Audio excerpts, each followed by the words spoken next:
നമസ്കാരം, ഞാൻ ഡോക്ടർ അപർണ, അമൃത ആശുപത്രിയിലെ കമ്മ്യൂണിറ്റി മെഡിസിൻ വിഭാഗത്തിലെ ഡോക്ടറാണ്. ഇന്ന് നാം വാക്സിനേഷൻ ദിനം ആചരിക്കുകയാണ്. മനുഷ്യരാശിയെ പല അപകടകരമായ രോഗങ്ങളിൽ നിന്ന് രക്ഷിച്ച ഒരു നല്ല കണ്ടുപിടുത്തമായിരുന്നു വാക്സിനേഷൻ.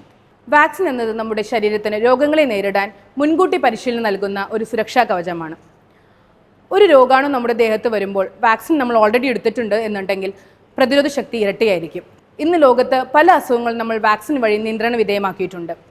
പോളിയോ, ഡിഫ്തീരിയ, പെർട്യൂസിസ്, ടെറ്റനസ് തുടങ്ങിയ നിരവധി അസുഖങ്ങൾ ഇന്ന് വാക്സിൻ വഴി നമ്മൾ നിയന്ത്രിച്ചിട്ടുണ്ട്. ഒരു കാലത്ത് ലക്ഷക്കണക്കിന് ജീവൻ എടുത്തിരുന്ന വസൂരി പോലുള്ള അസുഖങ്ങൾ ഇന്ന് നമ്മൾ ലോകത്തു നിന്ന് തന്നെ ഇല്ലാതാക്കിയിരിക്കുന്നത് വാക്സിനേഷൻ ഉപയോഗിച്ചാണ്. കുട്ടികളുടെ ആരോഗ്യത്തിന് വാക്സിനേഷൻ വളരെ പ്രധാനമാണ്.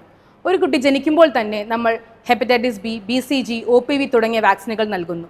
ഇതിൽ BCG ക്ഷയരോഗത്തിൻ്റെ ഗുരുതരാവസ്ഥകൾ ഇല്ലാതാക്കുന്നു. അതിനുശേഷം സമയക്രമം അനുസരിച്ച് തന്നെ നമ്മൾ ബാക്കി കുത്തിവയ്പ്പുകൾ കുട്ടിക്ക് കൊടുക്കേണ്ടതാണ്. ഇങ്ങനെ കൊടുക്കുന്നത് വഴി പല മാരക രോഗങ്ങളും നമ്മൾ കുട്ടിയിൽ തടയാൻ സാധിക്കും. വാക്സിനേഷൻ കുട്ടികൾക്ക് മാത്രമല്ല മുതിർന്നവർക്കും വളരെയധികം ഇമ്പോർട്ടൻ്റ് ആണ്. ഒരു പരിക്ക് സംഭവിക്കുമ്പോൾ ടെറ്റനസ് വാക്സിൻ എടുക്കുന്നത് വഴി മാരകമായ അണുബാധ നമ്മൾ ഇല്ലാതാക്കുന്നു. അതുപോലെ തന്നെ ഇൻഫ്ലുവൻസ വാക്സിനേഷൻ വർഷത്തിലൊരിക്കൽ എടുക്കുന്നത് പ്രമേഹം, ഹൃദ്രോഗം തുടങ്ങിയ അസുഖങ്ങളുള്ളവർക്ക് വളരെ നല്ലതാണ്. ഇതിനു പുറമെയാണ് hepatitis B, pneumococcal, chicken pox തുടങ്ങിയ വാക്സിനുകളും ആരോഗ്യ പ്രവർത്തകരുടെ നിർദ്ദേശപ്രകാരം ആവശ്യമുള്ള സമയത്ത് എടുക്കുന്നത് നല്ലതാണ്.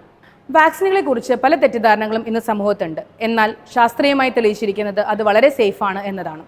ചെറിയ പനി അല്ലെങ്കിൽ വേദന തുടങ്ങിയ ചെറിയ സൈഡ് ഇഫക്ട്സ് മാത്രമേ നമുക്ക് വാക്സിനേഷന് കാണാൻ സാധിക്കുകയുള്ളൂ. അതും പക്ഷേ താൽക്കാലികമാണ്. അതിനാൽ ആരോഗ്യ പ്രവർത്തകർ നിർദ്ദേശിക്കുന്ന എല്ലാ വാക്സിനുകളും സമയത്ത് തന്നെ എടുക്കാം. നമുക്ക് നമ്മുടെ കുടുംബത്തെയും സമൂഹത്തെയും പല മാരകമായ രോഗങ്ങളിൽ നിന്ന് രക്ഷിക്കാൻ വാക്സിനേഷൻ ഉപകാരപ്രദമാകും.